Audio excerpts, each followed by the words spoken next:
దయచేసి శ్రద్ధగా మీరు వాక్యం వినాలని ప్రభు పేరట కోరుకుంటున్నాను. మత్తయి సువార్త 9వ అధ్యాయం చూసినట్లయితే యోహాను శిష్యులు ఆయన యొద్దకు వచ్చి యేసుతో ఏమంటున్నారంటే, పరిసయ్యులను మేమును తరచుగా ఉపవాసం చేయుచున్నాము, కానీ నీ శిష్యులు ఉపవాసం చేయరు, దీనికి హేతువేమని ఆయనను అడగగా, యేసు పెండ్లి కుమారుడు తమతో కూడా ఉండు కాలమున పెండ్లి ఇంటి వారు దుఃఖపడగలరా? పెండ్లి కుమారుడు వారి యొద్ద నుండి కొనిపోబడి దినములు వచ్చును, అప్పుడు వారు ఉపవాసము చేతురని వారితో చెప్పాను అంటున్నాను. ఇక్కడ యేసు చెప్పినటువంటి విషయం ఏమిటి అన్న విషయం చూస్తే, యోహాను శిష్యులు తరచుగా ఉపవాసము చేస్తున్నారు, పరిసయ్యుల శిష్యులు ఉపవాసము చేయుచున్నారు. కానీ యేసుక్రీస్తుకు ఉన్నటువంటి 12 మంది శిష్యులు ఉపవాసము చేయడం లేదు. దీనికి హేతు ఏమి, కారణం ఏమి అని అక్కడ యోహాను శిష్యులు యేసుతో ప్రశ్నిస్తూ ఉన్నారు. అప్పుడు యేసు ఏమంటున్నాడంటే, పెండ్లి కుమారుడు తమతో ఉండు కాలమున పెండ్లి ఇంట్లో ఉన్నవారు దుఃఖపడగలరా?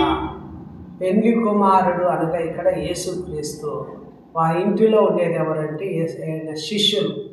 కనుక పెండ్లి కుమారుడు వారి యొద్ద నుండి కొనిపోబడి దినములు వచ్చును, అప్పుడు వారు ఉపవాసము చేతురు అంటున్నాను. కనుక ఇక్కడ రాయబడినటువంటి మాటలో ఉన్నటువంటి విషయము, ఆంతర్యము ఏమిటి అన్న విషయం మనం చూసినట్లయితే, దేవుని వాక్యము కొరింథీయులకు రాసిన 2వ పత్రిక మనకి దేవుని వాక్యము ఏం చెప్తుందంటే, 11వ అధ్యాయము 2-3 వచనాలు, దేవాసక్తితో మీ ఎడల ఆసక్తి కలిగి ఉన్నాను, ఎందుకనగా పవిత్రురాలైన కన్యకనగా అనగా ఒక్కడే పురుషునికి అనగా క్రీస్తుకు సమర్పింపవలనని మిమ్మును ప్రధానము చేసి తిని అంటున్నాను.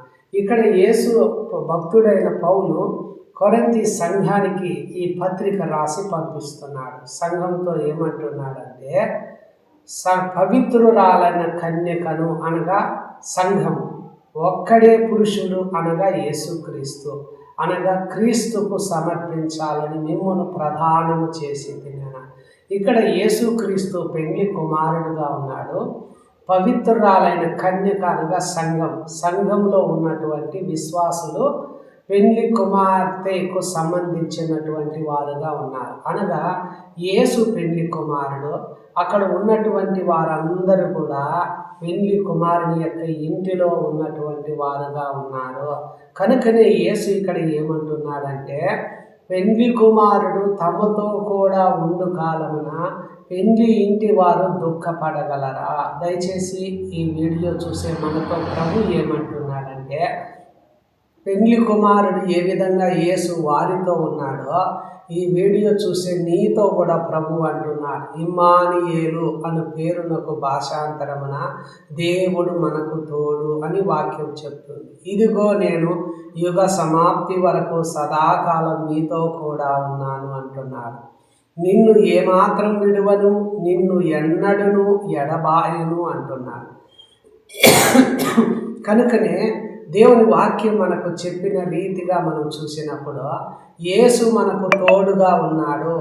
పెండ్లి కుమారుని ఇంటిలో ఎవరున్నారంటే శిష్యులు, అనేక మంది యేసుతో ఉన్నటువంటి జన సమూహము కూడా ఆడ ఉన్నప్పుడు వారు ఎప్పుడు దుఃఖపడలేదు. ఎందువల్లంటే ఆ పెండ్లి కుమారుడైన యేసు వాళ్ళందరినీ ఏం చేస్తూ వచ్చినాడంటే పోషిస్తూ సంరక్షిస్తూ వచ్చినాడు. వారు ఎప్పుడూ దుఃఖపడే అవసరం రాలేదు.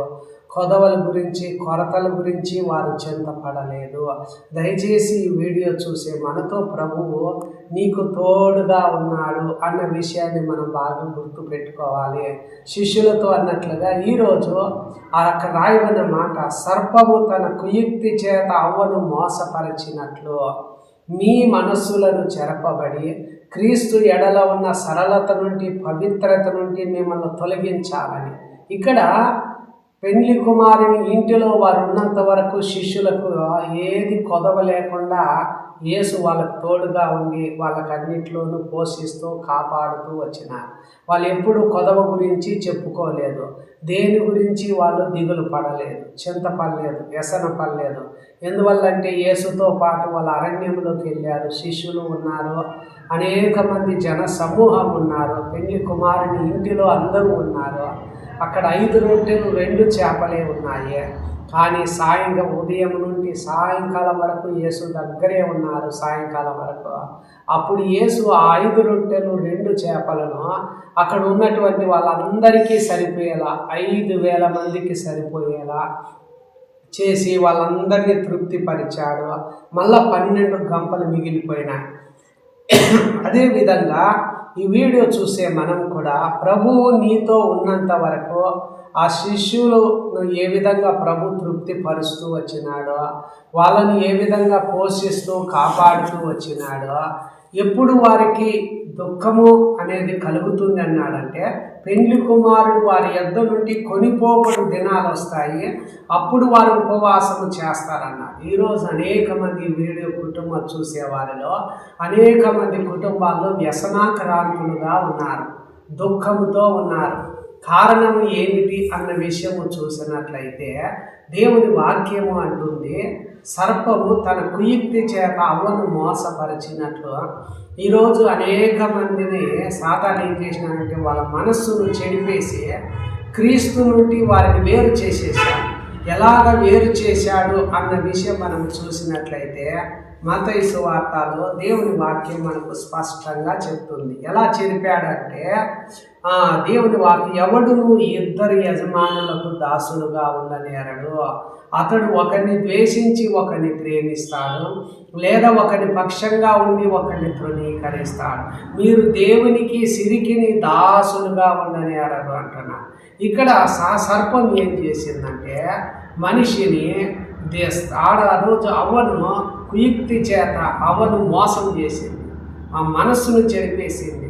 క్రీస్తు నుండి, సరళత నుండి, పవిత్రత నుండి వారిని వేరు చేసేసినట్లుగా ఈ వీడియో చూసి ఈరోజు అనేక మందిని సాతాను ఏం చేసినట్టే కుయుక్తి చేత మోసం చేశాడు. అది ఏమిటి అంటే ఆ 2 యజమానులు భూమి మీద ఉన్నారు.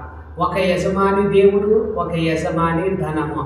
కనుక అనేక మంది ఏం చేసేసినాడంటే అపవాది ధనము పక్షంగా వెళ్ళిపోయినారు, ధనాన్ని ప్రేమిస్తూ ఉన్నారు, ఆ ధనముకు దాసులైపోయినారు.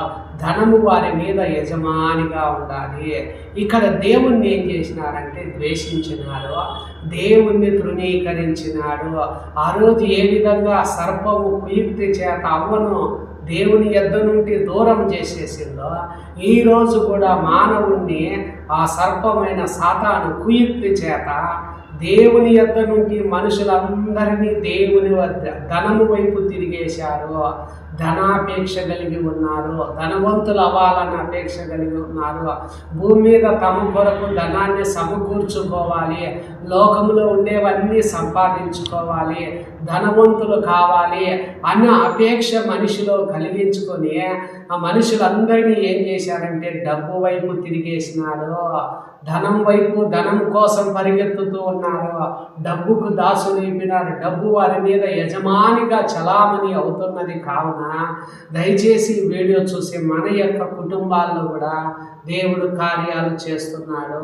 ఆమేన్.